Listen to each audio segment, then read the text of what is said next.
with my first 5 minutes, and again, appreciate the opportunity that you and I have had to discuss some of the particular issues. I'd like to ensure that we continue that very direct engagement, not only between us, but also with our staffs.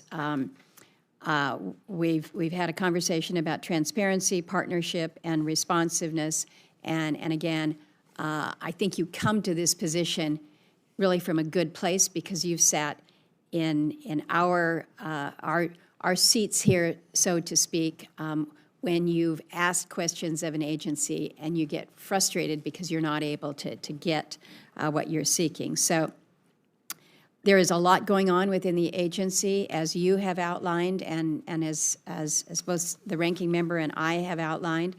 But we need to be more informed rather than getting updates by way of tweets or stories from the media.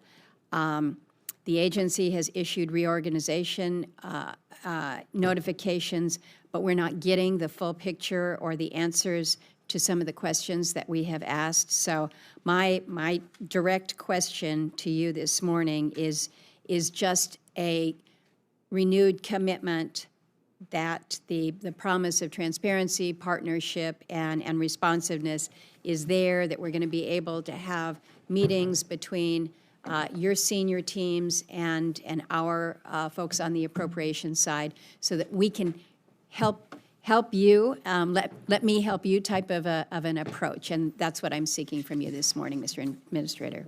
Absolutely, Madam Chair, and you uniquely, amongst 535 members of Congress, have a bat phone into my office, which I would encourage you to use at any time we've spoken since my confirmation.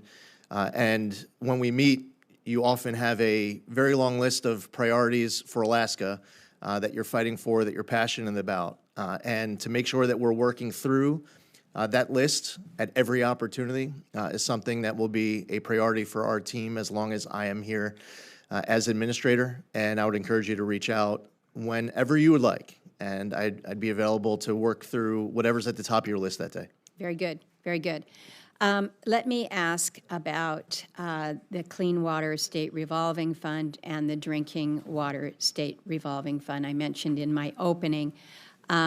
These are probably the areas where, on this committee, we have more bipartisan support for a program.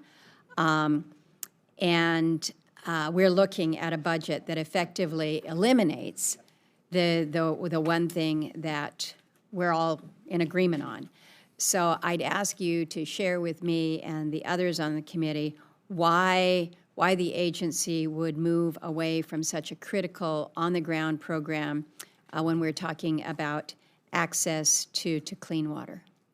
Madam Chair, as you pointed out in your opening remarks, and as you referenced from the skinny budget that was released that we're here to talk about today, there has been a bleeding out of funds deliberately through decisions made by Congress to earmark. I understand that when I came into this position, I inherited a lot of earmarks that many of you have fought for, and I want to be able to continue to work with each of you and your staffs. In some cases, we need to get the recipients to submit paperwork where they're on the receiving end of big earmarks so that we can work through this backlog as quickly as we can. It would be helpful to have a conversation about the SRF and the use of earmarks and how that has been reducing the funding through the years. As you all know, there's a difference when these skinny budgets come out, whether or not something is funded at $0 or it's funded at $1. Now, that might not seem like much to the American public in understanding how these conversations go in Congress. The SRF is not zeroed out in the skinny budget, and in fact, it has hundreds of millions of dollars there in it.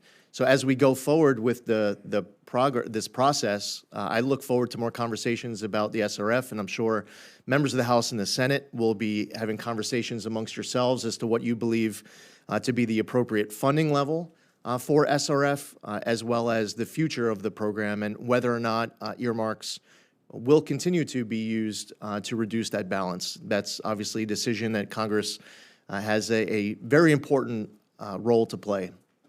Well, we do, and we can have a separate discussion about earmarks. I think we both know that earmarks don't contribute to the top line number. You are discussing here a concern that I have raised with you, that there has been over the years congressionally directed spending, earmarks, that have been moved through the process, authorized and appropriated to, and still not spent down. So my time has expired now. Know that on this next round, I'm going to ask for a little more discussion about that.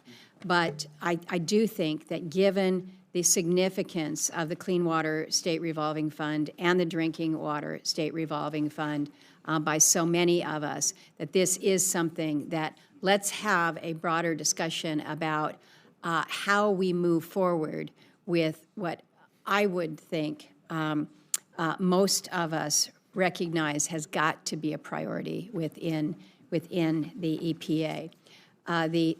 The ranking member